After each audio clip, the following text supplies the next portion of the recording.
Good evening to everyone. We are so delighted that you all have decided to join us for the Mayor of the Month. We are so fortunate to be here to bring to our communities how awesome things are going in Phoenix City, but we also have a very, very special guest with us today, Danny Beeson, who is the Executive Director and President of the Chamber of Commerce here in East Alabama, as we are known.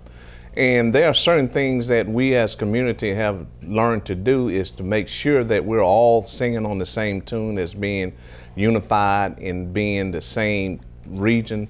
And that's why this show is so special, because for the ones that have not heard this, I think you would be amazed at how we're looking at this communities as leaders, where we can certainly be unified as one region.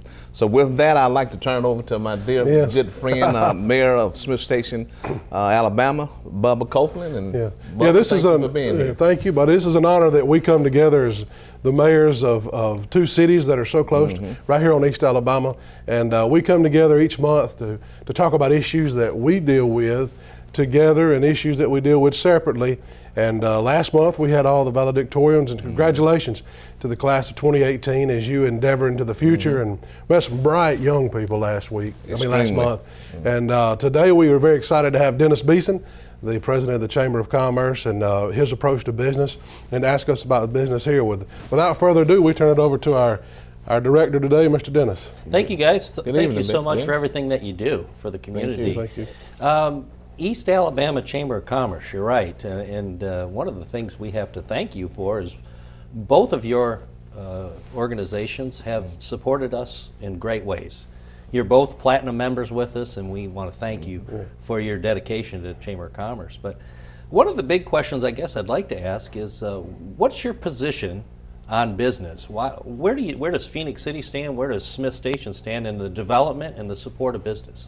Well, we didn't work it out, but I'll take this one first, and you will vice versa, back and forth. Well, I am a small business owner, and so business is very important to me. It is the driving force of our cities, sales tax revenue, and Smith Station is not quite as big as Phoenix City, and they have a lot more opportunities for businesses in Phoenix City, thus creating a bigger tax base. We have a few businesses. We probably have right at 80 home businesses, small businesses, and turnkey operations, and so those help us with sales tax. But business is very important to the lifeblood of America. The small business owner, I firmly believe, is one of the biggest assets that America has, because they understand making ends meet and working hard and doing those things. So as far as my approach to business, it's vital. It's the lifeblood of our economy. It's the lifeblood of our cities. Oh, that's wonderful. Yes, and I do want to reiterate what Mayor Copeland has stated. It's mission critical that we have small businesses in our community. As he stated, they are the lifeblood of any community. It's important that we support them, and as he stated, we do have a bigger base. However, the lifeblood starts with people who has more skin in the game, and they're the ones that are typically going to stay with you. Now, we all have to be reasonable. We know that for us to continue to grow and create an environment where people can have a quality of life, you need to get some outside businesses to come in, because for that reason we can generate more income on a tax base where we can help create a quality of life even more exponentially for our community, that will encourage people that's within our community to start small businesses. It is very important, like he said, it's the lifeblood, it's mission critical, because at the end of the day, those small businesses, those people, those persons are going to be the ones that stick with you and stay there. The flip side of big businesses, they can up and leave at any time. So we all need to understand how important it is for our small businesses, the local flavor, as we call it, the people who has the skin in the game in this community, that looks at it more so of engaging this community and evenly does more for the community than typically a lot of big businesses. So it's vitally important, Dennis. We have to support each other and promote each other, but I do want to say this, that from a business standpoint, we have to recruit big businesses for the purpose of growing our tax base, for the purpose of giving back to our community, to create a quality of life, to encourage the local flavor to do more locally, and to do business locally. Great. You know, you've got a great economic development department. You know, Sean Culligan and Jennifer Lohman work for the city, and they do a great job in the recruitment and development. Is there anything that's coming up with Phoenix City, without naming names or anything, any projects that you're excited about that are bringing some of that business to the community? Yeah, and we've been riding this horse for a while, but it is at fruition. It is going to take. In fact, there are some plans to have a big opening date. Is the project on 431 with Renfro's Grocery. And the amazing thing, once we announce that, 14 acres to the right of that, there's a person who owns that property, and we're looking at doing residential living as well as commercial property out in front, and the rest of it behind the back. Also to the left of that, there's a group that is showing some interest and has talked to us about doing some things. Can't get specific right now, but that encourages more growth and opportunity. And along that corridor, as you can drive down and see, there's a lot of for sale signs that has started popping up because of the magnitude of that's going to have. We also have another project that we're working on at the Kmart area, where the same group that has done the Planet Fitness and that area is going to do the same thing where the Kmart area was located at and refurbish that building. And the reason why we don't see the ones that's filled up now where Planet Fitness is because the other vendors like the view of where Kmart is. So we have that opportunity that will be taking place very soon. Also, we have an agreement with Harper out of Atlanta out here right next to the Goodwill on 431. That's a development that is coming where the ingress would be to the right of, I think it's to the right of Goodwill, that goes all the way around and comes out by the rehab hospital. And there are several things that will be taking place there.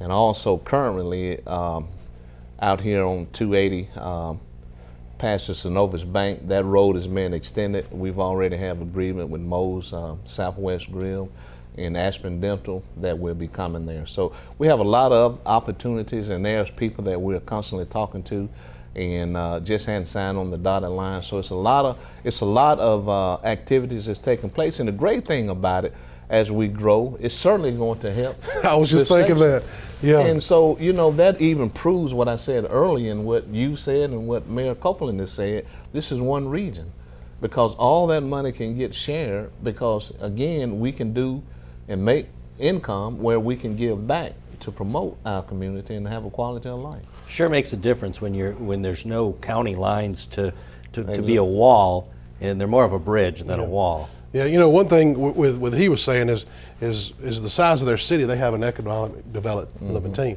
The economic development team at Smith Station is a guy by the name of Bubba Copeland, and so what we started doing when I took over as mayor. Thank goodness I was left in a good shape by the previous administration. I was able to sit down and start emailing companies. I just did it the old-fashioned way. And by doing that, we had a lot of attention that started coming. And we have a multi-million-dollar facility coming on 28431. You see, as Phoenix City grows, the next place for them to go is Smith Station. Yeah. And right now, we have 8 subdivisions going on and 100 new housing units going in. And those people need places to shop and places to eat and places to do their business. So it's really causing Smith Station to explode. Land values have gone up almost 100% in the last 3 years, two and a half years. And so things are great in East Alabama. And as he and I always say, a rising tide.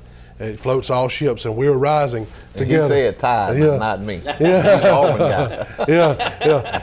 But we're definitely. I mean, things are going good. And if you work together, and if nobody cares who gets the success, you just care about the people, and that's when great things begin to happen, and that's what's happening in the Bi-City area of Smith Station and Phoenix City. Well, let's address that for a second, because a lot of people like progress. Mm-hmm. But then there are some hometown folks that maybe like that small town living. Absolutely. And how do you deal with the naysayers, the ones that say, I don't want this progress? Well, the way we handle it is through our Planning Commission and our Zoning Board of Adjustments. You have a comprehensive plan, And that comprehensive plan lays out what you want your city to look like. And there's certain criteria that you have to abide by. And our city decided long ago we wanted to grow but keep our rural roots. So if you build a house, you've got to go by a certain lot size. You got to make sure that if you build a subdivision, that you run city sewage into that subdivision. You just can't build a subdivision without running city sewage. And so we're keeping our rural roots, but yet growing. But then you also have something called C1, commercial. And commercial has a whole other set of rules that they have to live by. And if somebody is living residentially in a commercial development, you know, like Mayor Lowe said, land's popping up for sale out there on 431. That's because as progress happens and time happens, people may not want to be in a commercial zone, so they sell their land and think their land doubles, triples in value because of that. And so, but comprehensive plan and your planning commission and your zoning board is how you preserve that. Sure. And how does it happen? Well, one of the things is, as Mayor Copeland has said, the policy and the plans are there for growth. Now, we understand that there are people going to always not want that growth, which is actually change. Well, that's inevitable. You have to have change. You have to revamp your change that makes it good for the progress of people.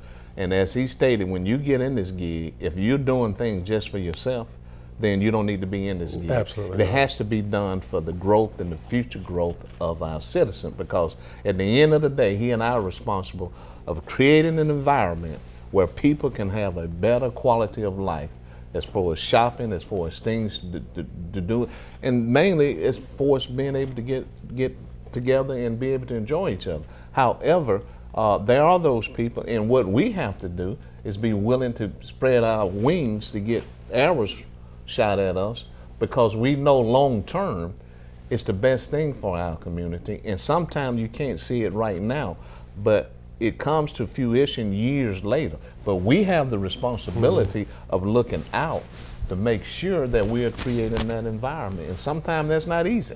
You know, I want to say something about that. I was addressed about the parking garage in Phoenix City this week, and I want to elaborate and on that. I was thinking about that. Yeah, let me elaborate on that. You know, people say, well, why did they build a multi-million-dollar parking garage? And it's called vision. And people don't understand that in 10 years, that riverfront will not look like that riverfront. But if you don't have the parking facilities for that, you're dead in the water. So just because like citizens don't see the ultimate vision that we're trying to achieve, whether it be in Smith Station or Phoenix City, does not mean that we don't care, you know? Let me say this, what he stated about the parking garage. You can ask any city, and when you do studies, one of the major mistakes they make is not plan, particularly if you have a downtown area, if you don't plan for future growth with parking areas. You can go in any city, the number one problem is what? Parking. So as he stated, you have to look foresightly in the future of realizing it, because it's our responsibility now. Now, whether we are here or not to see it, but we have the fiduciary responsibility to make it as comfortable in the future from a leadership standpoint. So the parking garage is a great venue that we have. It's going to change, like he said, within the next 10 years. And it's being used more than what people realize, because that Marriott Hotel is the number one in the Southeast. Sure. So you know every it decision it has its purposes. Every decision that I make, and I'm sure you too, I don't think about me, because I think about my children and my grandchildren, because you know in 20 years we may not be here, but what we did, our legacy, will be in use by our grandchildren. Exactly. Yeah. Well, you know, that's an interesting question, and I'm going to come back to Smith Station for a second, but I'd like to ask you something. I'm the new guy in town. You guys know that. I've only been here for about 6 months. But what Phoenix City seems to have as a premier, developable part of town is the riverfront. Exactly. It's I know that the Housing Authority is about to start doing some demolition. Exactly. Can you speak on some of the housing development that's going to happen, Mayor? That's part of the vision that we've had, because that whole area is going to change, as he's alluded to, as I've alluded to, and you have. With that change, it's going to bring massive other businesses. We have a great relationship with the W.C. Bradley Company. They have a long-term vision to spend up to $100 million. They're doing some things right now, but the long-term vision that we have concurred with is phenomenal. And whether we're around to see it or not, we have to make sure that the groundwork is laid so it can come to fruition. But with what Mary Mayrose has done, and she's done an outstanding job, it's going to change the mindset of people and also change the mindset of other people because of what they're doing. Now, with that area, there's some things we're looking at right now, trying to get some other property down there. As he stated, the bad thing about it, the owner sometimes want to get 10 times more. And, you know, from a business standpoint, we can ill advise not to do that. Right. You know, we're going to be fair and honorable, but there's just those opportunities that people look and see that, you know, they're trying to get 10 times more, and we just can't do that at this point. Because, again, we have the responsibility to look out for the long term. But what that is taking place, that whole area, the entertainment district that we've passed, this council has passed, all of those areas are going to be great. We've talked to some people that's looking at putting a restaurant right there where Alagasco used to be, in that area. So there's a lot of things taking place, but you know, in this, you can't say anything until you sign on the dotted line. Absolutely. And sometimes that takes longer than what we want, and that's what frustrates me and probably him. You still can't most. say anything after you sign on the dotted line because confidentiality. Yeah, confidentiality until the person is ready, till the person that's buying it is ready. In your big development, what's the time frame? Probably 9 months, and since then another development is coming along with that. Growth begets growth, and that's what's happening. And that 28430 corridor is blowing up right now. And we don't have a riverfront, but we do have our heritage of being a railroad town, and that's kind of the direction we're going in. I look for the next 5 years for Smith Station to really have a presence into. Especially on our little main street that comes off of 28431, of just a hometown feel, you know, some kind of a market days, just something to go back kind of retro. We're looking to go that way, and just because we don't have a riverfront does not mean we don't have opportunities. And you get what you get, and you work with that. Sure. You have to play with the hand you're dealt with. That's correct. You can't make excuses. That's you have right. to make it happen. You have Absolutely. to think outside the box. So it is what it is. Mm-hmm. But every place has this uniqueness that you can make things have a niche and make it work. And that's what I know he's doing, and that's what we're trying to do. Mm-hmm. Let me change topics just a slight bit here. So, Chamber of Commerce. Mm-hmm. I'm taking over from a gentleman who was here for quite a few years, 26 years, I believe. Mm-hmm. I believe in Chamber of Commerce work ever since I've been a business owner and been a part of many small businesses, as you spoke about. Why is it important for you two and your cities to support Chamber of Commerce work? As we stated earlier, the Chamber of Commerce focuses on the small businesses, which is the lifeblood, which is mission critical. However, the Chamber of Commerce, as I stated earlier, also have a wider vision to recruit businesses, because we know what it would do, as I stated earlier. But it's important that we do have the proper relationship, because again, if you don't, and business owner wants to come in and you don't have the proper relationship, and I will say this, and maybe I don't want you to get mad at me, but in churches, if you have distrust in a church and people hear about it, they're not going to want to come. No. So it's the same way with the Chamber of Commerce in these communities. Mm-hmm. That if you have friction, who in the world gonna want to come here and put their capital when we can't even get along? So it's vitally important that the relationship is wholesome, pure, and forthright. And sometimes that doesn't mean you always get along and it's lovey-dovey, but you have to push each other, because we all want the same thing. You may feel that we need to do 5 plus 5 to get to 10. I may think that we need 8 plus 2. I did go to Alabama. I can't check the numbers. But the goal is to get to what? 10, regardless of what method or how we get there. That's the goal, and you have to push each other. And that's kind of why he and I have agreed to do this television show, is because we want everybody to understand this is not about Phoenix. This is not about Eddie Lowe or Bubba Copeland. Mm-mm. This is about our communities. And there's a quote in a poem that says, "No man is an island in and of itself." No man. And if you're Smith Station, to go along the question you asked, if you're Smith Station, you can find that you put yourself on an island, because Opelika's to my north, Phoenix City's to my south, Columbus is to my southwest. You know, I'm surrounded by big guys, and I'm just a little small guy. Why in the world would I not try to fight to get a seat at the table? Because I'm in Lee County. I got Auburn and Opelika and Smith Station. So I've tried my best to make sure that we have a seat at the table. And the reason why I joined the chamber is because of networking. And I've already used that network, and I've only been a member probably 3 months. Also, the ability to sit down with people that think bigger, to push me to think bigger, and personal growth. Because if you stay by yourself, you'll come to the conclusion that you think you're the best person in the world. You need people that'll challenge you and say, why did you do it that way? Why are you thinking like that? And so that's why, as a city, I wanted us to be part of the chambers, because I wanted outside thoughts and outside help, and somebody to look at us and go, hey, let's help you, Smith Station. And it's really helped a lot. I mean, there's not a week go by he and I don't talk. Well, you have to push each other. You push each other, and you have different ideas, and you push each other, and sometimes, you know, you may get in a friendly squabble, but when that's over with, and if and when tomorrow comes, you don't even think about that. You still love each other, and you still get back grinding to make it work. Now, as he stated, I do want to say this, and he says it a little different, I say it a little different. This is not about us. If you have any leaders or leaders who's making decisions for their self-interest or self-desires, then they're not a leader. It has to be for other people. And I can say we both have that desire and compassion.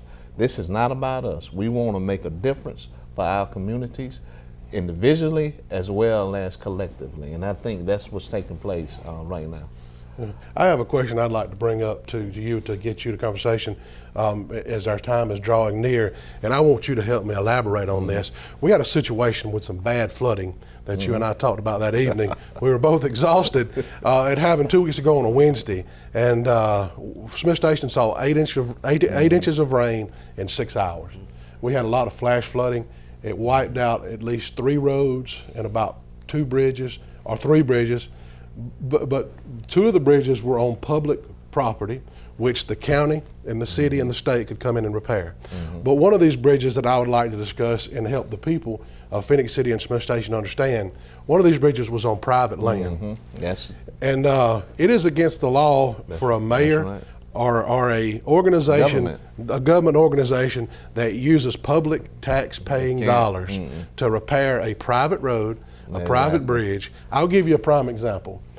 If a tornado comes through and wipes your house completely off the foundation, is it the city's responsibility to come back and build your house? No, it's your insurance company, or it's your insurer, or it's you personally.